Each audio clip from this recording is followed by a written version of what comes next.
LDFിന്റെ നേതൃത്വത്തിൽ കണ്ടല്ലൂർ ഗ്രാമപഞ്ചായത്ത് ഓഫീസിലേക്ക് മാർച്ച് സംഘടിപ്പിച്ചു. തദ്ദേശ സ്ഥാപനങ്ങളുടെ പദ്ധതി വിഹിതം വെട്ടിക്കുറച്ചതിൽ പ്രതിഷേധിച്ചായിരുന്നു മാർച്ച്. കണ്ടല്ലൂർ ഗ്രാമപഞ്ചായത്ത് കമ്മിറ്റിയുടെ നേതൃത്വത്തിൽ കണ്ടല്ലൂർ ഗ്രാമപഞ്ചായത്ത് ഓഫീസ് പടികൾ നടത്തുന്ന വമ്പിച്ച പ്രകടനം ഈ വാഹനത്തിന് തൊട്ടു. ഇടതുപക്ഷ ജനാധിപത്യ മുന്നണി സർക്കാർ 2026-27 സാമ്പത്തിക വർഷം വകയിരുത്തിയ പദ്ധതി തുക 10,189 കോടി രൂപയായിരുന്നു. എന്നാൽ UDF സർക്കാരിന് വേണ്ടി VD സതീശൻ അവതരിപ്പിച്ച പുതുക്കിയ ബഡ്ജറ്റിൽ 8,655 കോടി രൂപയാണ് വകയിരുത്തിയിട്ടുള്ളത്. LDF സർക്കാരിന്റെ ബഡ്ജറ്റിൽ നിന്നും 1,533 കോടി രൂപയുടെ കുറവാണ് വരുത്തിയിട്ടുള്ളത്. തദ്ദേശ സ്വയംഭരണ സ്ഥാപനങ്ങളുടെ പദ്ധതി വിഹിതം വെട്ടിക്കുറച്ച UDF സർക്കാരിന്റെ നടപടിക്കെതിരെയാണ് LDF കണ്ടല്ലൂർ ഗ്രാമപഞ്ചായത്ത് കമ്മിറ്റിയുടെ നേതൃത്വത്തിൽ കണ്ടല്ലൂർ ഗ്രാമപഞ്ചായത്ത് ഓഫീസിലേക്ക് മാർച്ചും ധർണയും നടത്തിയത്. CPM ജില്ലാ കമ്മിറ്റി അംഗം P ഗാനകുമാർ ഉദ്ഘാടനം ചെയ്തു. കേരള നിയമസഭയിലേക്ക് നടന്ന തെരഞ്ഞെടുപ്പിൽ ഐക്യ ജനാധിപത്യമുള്ള നേതൃത്വത്തിലുള്ള ഗവൺമെന്റ് അതിന്റെ ഭാഗമായി കഴിഞ്ഞ മെയ് 18-ാം തീയതി അധികാരത്തിൽ വന്നു. ഇടതുപക്ഷ ജനാധിപത്യ മുന്നണി ഒരു സർക്കാരിനെതിരെ 100 ദിവസക്കാലത്തിനുള്ളിൽ തന്നെ സമരം നടത്തണമെന്ന് ആഗ്രഹിച്ചവരല്ല. ഒരു കാരണവശാലും ഒരു പ്രതിപക്ഷ മുന്നണിയുടെ ഉത്തരവാദിത്തം നിർവഹിച്ചുകൊണ്ട് മുന്നോട്ട് പോകാനാണ് കേരളത്തിലെ ജനങ്ങൾ ഞങ്ങൾക്ക് നൽകിയ മാൻഡേറ്റ്.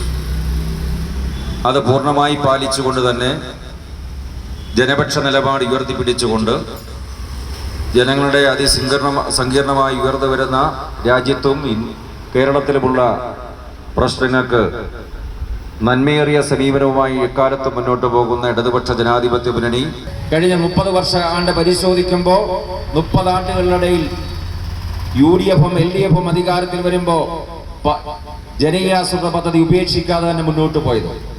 ഇപ്പോൾ ശ്രീ VD സതീശൻ അധികാരത്തിൽ വന്നു. ഞങ്ങൾ പറഞ്ഞു, ഞങ്ങൾ ഈ 100 ദിവസക്കാലത്തിനുള്ളിൽ സമരം ചെയ്യാൻ ആഗ്രഹിച്ചവരല്ല. പക്ഷെ സമരം ചെയ്യാതെ മുന്നോട്ട് പോകാൻ കഴിയാത്ത ഒരവസ്ഥയിലേക്ക് കേരളത്തെ കൊണ്ടെത്തിക്കുകയാണ്. അത് പറയുമ്പോൾ ഇവിടെ സ്വാഗത പ്രാസംഗികൻ സൂചിപ്പിച്ചതുപോലെ 10,189 കോടി രൂപ തദ്ദേശ സ്വയംഭരണ സ്ഥാപനങ്ങൾക്ക് സഖാവ് ബാലഗോപാൽ അവതരിപ്പിച്ച ഫെബ്രുവരി മാസത്തിലെ ബഡ്ജറ്റിൽ പണം മാറ്റിവെച്ചു. ആ പദ്ധതി VD സതീശൻ ഇന്നിപ്പോ കേട്ടുകേഴ്വി പോലുമില്ലാതെ എല്ലാ പ്രധാന വകുപ്പും തന്റെ കൈപ്പിടിയിൽ ഒതുക്കിയിരിക്കുന്ന VD സതീശൻ അവതരിപ്പിച്ച ബഡ്ജറ്റിൽ അത് ഏതാണ്ട് 1,600 കോടി രൂപയുടെ വെട്ടി ചുരുക്കിക്കൊണ്ട് അവതരിപ്പിച്ചു. അതുവഴി വരുന്ന പ്രത്യാഘാതം ഏകദേശം 1,600 കോടി രൂപ 10,189 കോടിയിൽ നിന്ന് താഴോട്ട് കുറയ്ക്കുമ്പോൾ തദ്ദേശ സ്വയംഭരണ സ്ഥാപനങ്ങൾ ആരംഭിക്കാൻ തീരുമാനിച്ച പദ്ധതികളെല്ലാം ഉപേക്ഷിക്കേണ്ടി വരും. CPI കായംകുളം മണ്ഡലം എക്സിക്യൂട്ടീവ് അംഗം P ഗോപികൃഷ്ണൻ അധ്യക്ഷത വഹിച്ചു. തദ്ദേശ ഗവൺമെന്റ് പറഞ്ഞ ബഡ്ജറ്റിനകത്ത് അത്രയും തുക കുറച്ചതിന്റെ ഫലമായിട്ട് ത്രിതല പഞ്ചായത്തുകൾക്ക് മാത്രം ഏതാണ്ട് 741 കോടി രൂപയുടെ നഷ്ടമാണ് സംഭവിക്കുന്നത്.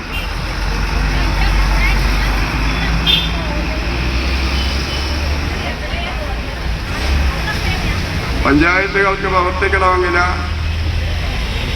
കാലാകാലങ്ങളിൽ ഗവൺമെന്റ് അംഗീകരിച്ചിട്ടുള്ള പദ്ധതി തുകയോ അതിൻ്റെ ഗ്രാൻറ്റുകളും കൊടുത്താൽ മാത്രമേ പഞ്ചായത്തുകൾ പ്രവർത്തിക്കാൻ കഴിയുള്ളൂ. ഫണ്ട് കൊടുക്കാത്തതിൻ്റെ ഫലമായിട്ട് അംഗനവാടി കുട്ടികൾക്കുള്ള പോഷകാഹാരം കൊടുക്കാൻ കഴിയുന്നില്ല. അവർക്ക് മുട്ടയും പാലും പോലും കൊടുക്കാൻ കഴിയുന്നില്ല. M Ramachandran, C Ajikumar, A Ajith, Sajeev Pullukulangara, M Abhilash, D Ambujakshi, B Biju, LDF ഗ്രാമപഞ്ചായത്ത് ബ്ലോക്ക് പഞ്ചായത്ത് അംഗങ്ങൾ, പ്രവർത്തകർ തുടങ്ങിയവർ പങ്കെടുത്തു. News bureau, Kayamkulam.